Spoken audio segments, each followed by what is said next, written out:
Hello everyone, আসসালামু আলাইকুম। কেমন আছেন সবাই? আশা করছি আল্লাহর অশেষ রহমতে আপনারা সবাই খুব ভালো আছেন। আলহামদুলিল্লাহ আমিও বেশ ভালো আছি। কাছে এবং দূরে, দেশ এবং দেশের বাহিরে যে যেখান থেকে আজকের এই ভিডিওটি দেখছেন বা দেখবেন, সবার সুস্বাস্থ্য কামনা করে আমার আজকের এই ভিডিওটি শুরু করছি। ভিডিওটি আমি দুপুরের পর থেকে স্টার্ট করেছি। দেখেন যেখানে বসে ভিডিওর ভয়েস দেই। তো গত ভিডিওতে ভয়েস দিয়েছিলাম। এর মধ্যে আমার হাতে চুড়ি ছিল। তো ঝনঝন আওয়াজ করতেছিল বলে আমি চুড়িটা খুলে নিচে রেখেছিলাম। কিন্তু ভয়েস দেওয়া শেষ করে আমি আর চুড়ির দিকে খেয়াল করিনি। উঠে চলে যেতে গিয়েছিলাম। তো হঠাৎ করে পায়ের নিচে পড়ে চুড়িগুলা ভেঙে যায়। আর আমি কোন জায়গায় বসে ভয়েস দেই সেটা আপনাদের সাথে একটু করে শেয়ার করলাম। তো এই যে দেখতেই পাচ্ছেন, হয়তোবা এই জায়গাতে বসে আর ভয়েস দেওয়া হবে না, হয়তোবা পরবর্তীতে নতুন বাসায় বন্ধ করে বসে এই ভয়েস দিতে হবে। তবে এখানে বসে ভয়েস দিলে পাখির আওয়াজ প্লাস মোরগের আওয়াজ সব কিছুই আপনারা শুনতে পাবেন। এখনও হয়তোবা শুনতে পাচ্ছেন। তো ভয়েস দেওয়া শেষ করে এসে দেখি এই যে মুরগির বাচ্চাটা উঠতে পারতেছিল না। তো ওকে ধরে উঠিয়ে দিলাম। তো মুরগির বাচ্চারা কিন্তু অনেক বেশি চঞ্চল হয়। বাবুকে রুমে রেখে তারপর আমি ভয়েস দিতে গিয়েছিলাম। এসে দেখি গাছের মধ্যে মরিচ ছিল, সেইগুলো সে দাঁড়িয়ে দাঁড়িয়ে ছিঁড়তেছে। আম্মু কোথায় যেন গিয়েছে, তো যাওয়ার আগে আমাকে বলে গিয়েছে যে বাবু বাসায় একা। তো আমি তাড়াতাড়ি ভয়েস দিয়ে শেষ করে বাসায় চলে যাই। গিয়ে দেখি ও গাছ থেকে মরিচ ছিঁড়তেছে। তো বললাম যে বাবা ছিঁড়ো না।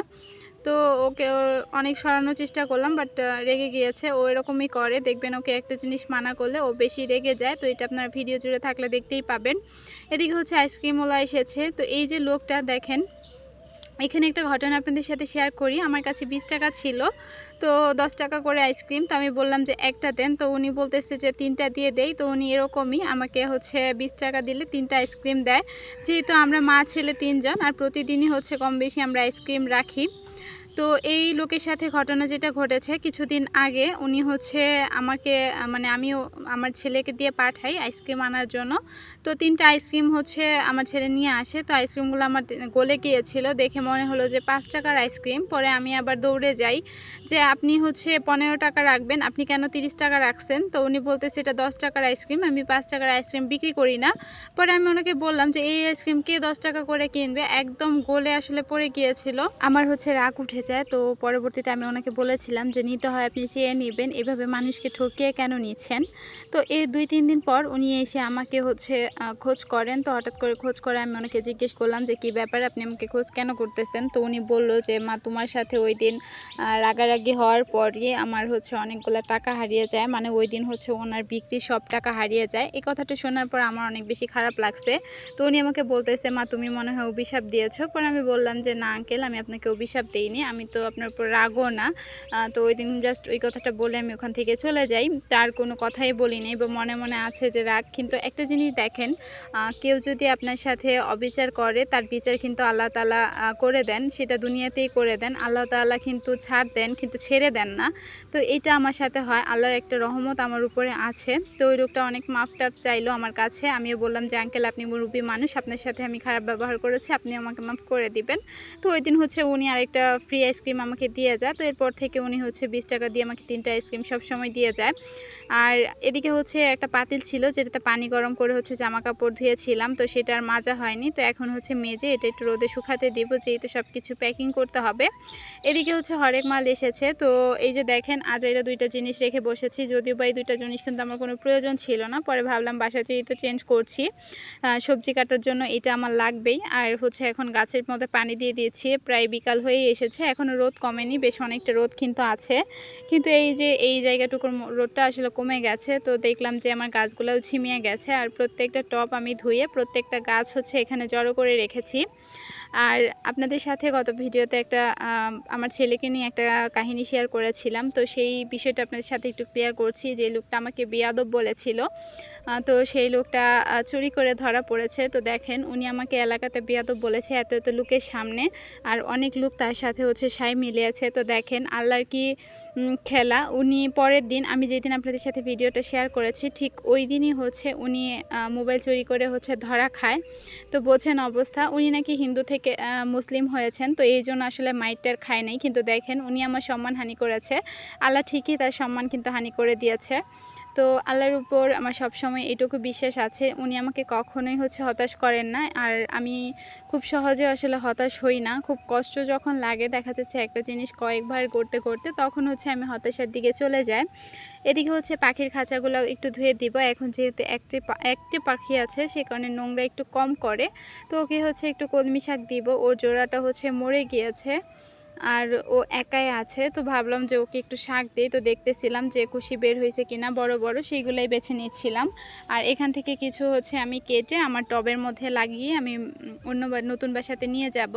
অনেকেই বলেছেন যে আপু তোমার নতুন বাসার ভিডিও দিও। অবশ্যই আমি আমার নতুন বাসার ভিডিও দিব। আর একজন আপু জানতে চেয়েছেন যে আমার সাথে আমার মাছ আছে কি না। হ্যাঁ, আমার সাথে আমার মাছ আছে, কিছু করার নেই, যেহেতু মা ফেলে দিতে পারবো না। এদিকে পাখির খাঁচাগুলো আমি ধুয়ে এখন রুমের মধ্যে নিয়ে রাখছিলাম। তো আমার কিন্তু একজোড়া ঘুঘু পাখিও আছে। এদিকে বাবু পানি ফিল্টারে পানি ভরে তারপর পাখিদেরকে দিচ্ছিল। আর এই মুহূর্তে দেখেন আমি ধরেছি দেখে ও জিদ করে পানিটা ফেলে দেয়। তো এক পর্যায়ে পাশের রুমের ভাবি মোটরে ছাড়ে। তো আমি বললাম যে ওখান থেকে পানি আনো, আমি খাবো। তো ফিল্টারটা দেখেন ফেলেই কিন্তু ও দৌড় দিয়েছে। ওর অনেক জিদ। তো মাশাআল্লাহ, সবাই ওর জন্য দোয়া করবেন, আল্লাহ পাক ওকে যাতে সুস্থ রাখে। আর ও এত পরিমাণ পানির মধ্যে সারাক্ষণই থাকে, বলতে গেলে ঘন্টায় 2-3 বার গোসল করে, যার জন্য তার গায়ে জামা কাপড় থাকে না। আপনারা কেউ কিছু মনে করবেন না। তো ভিডিও করতেছি দেখে ওকে আমি প্যান্টটা পরিয়ে দিয়েছি, তাও অনেক জোরে। আর এদিকে আমি উঠানটাও যেহেতু একটু ময়লা, সেটাও একটু ঝাড়ু দিয়ে নিচ্ছি। আর ও দেখেন এই যে আমার জন্য পানি আনতেছে। তো আগে কিন্তু খেয়ে তারপর আমাকে দিবে। তো যেহেতু এনেছে আমি একটু খাবো। যদি বা গরম পানি ছিল, যাকে বলেছিলাম পানি দেওয়ার জন্য, সে ঘর থেকে পানি নিয়ে তারপর পানি দিয়েছে। আপনারা হয়তো বা খেয়াল করলে বুঝতে পারবেন। তো এইদিকে পানি খাওয়া শেষ করে ওর ইচ্ছে হয়েছে যে সে সিঙ্গারা খাবে। তো এই জন্য ও দৌড়াদৌড়ি করতেছিল। পরে আমি বললাম যে দেখো তোমার দাদা আসে কি না, কিন্তু ওই সময়ই ওর দাদা চলে আসে। তো দেখেন কি কপাল আমার। তো যাই হোক, বাচ্চার কান্নাকাটি। তো আমি আবার ভিডিও এডিটিং করব, আবার ভয়েস দিব, তারপর আপনাদের সাথে আবার ভিডিওটা আপলোড করব। তো এই যে ওর দাদা দেখতেছিল ওর গায়ে ঘামাচি বের হয়ে গেছে। তো সিঙ্গারা আনতে যাবে। তো আমি বললাম ওই যে ওইখানে গেঞ্জি পড়েছে, তো সেটা নিয়ে আসো, যেটা সকালবেলা দেখেছেন আপনারা, সকালে না সরি শুরুর দিকে, যে আমি কাপড়গুলো মেলে দিয়েছিলাম। তো এখন ও গেঞ্জি পরে ও দাদার সাথে সিঙ্গারা আনতে যাবে। আর আমি কিন্তু ভিডিওর একদমই শেষ প্রান্তে চলে এসেছি। যারা যারা ভিডিওতে এখন পর্যন্ত একটা লাইক দেননি, প্লিজ লাইক দিয়ে দিবেন। আপনারা সবাই ভিডিও দেখেন, কিন্তু ভিডিওতে লাইক দিতে ভুলে যান। ইদানিং আমার ভিডিওর লাইকের সংখ্যা একদমই কম, যার কারণে আসলে আমার চ্যানেলের ইমপ্রেশনটাও কম। যারা ভিডিও দেখছেন প্লিজ একটা লাইক দিয়ে দিবেন। চ্যানেলে নতুন হয়ে থাকলে চ্যানেলটি সাবস্ক্রাইব করে পাশে থাকা বেল অপশনটি প্রেস করে দিবেন। এতে করে আমি যখনই ভিডিও আপলোড করব নোটিফিকেশান পৌঁছে যাবে আপনার কাছে, আর আপনি আপনার সময় সুযোগ করে কিন্তু দেখে নিতে পারবেন। আর ভিডিওটি যদি ভালো লাগে ফ্রেন্ড অ্যান্ড ফ্যামিলির মাঝে শেয়ার করে দিতে পারেন। এই যে আমার ছেলে এবং তার দাদা চলে এসেছে। তো এখানে সিঙ্গারা পাইনি, 2টা সমোসা এবং 2টা পুরি নিয়ে আসছে। আর ইদানিং আমি কেন জানি না একটু টক খেতে বেশি পছন্দ করতেছি। ভাতের সাথে লেবু খাচ্ছি, আর পুরি সিঙ্গারার সাথে সস খাবো না, এটা তো হতে পারে না। তো বাসায় সস আনা আছে, সেটা দিয়ে খেয়ে নিব। সবাই ভালো থাকবেন, সুস্থ থাকবেন। আল্লাহ হাফিজ, আসসালামু আলাইকুম।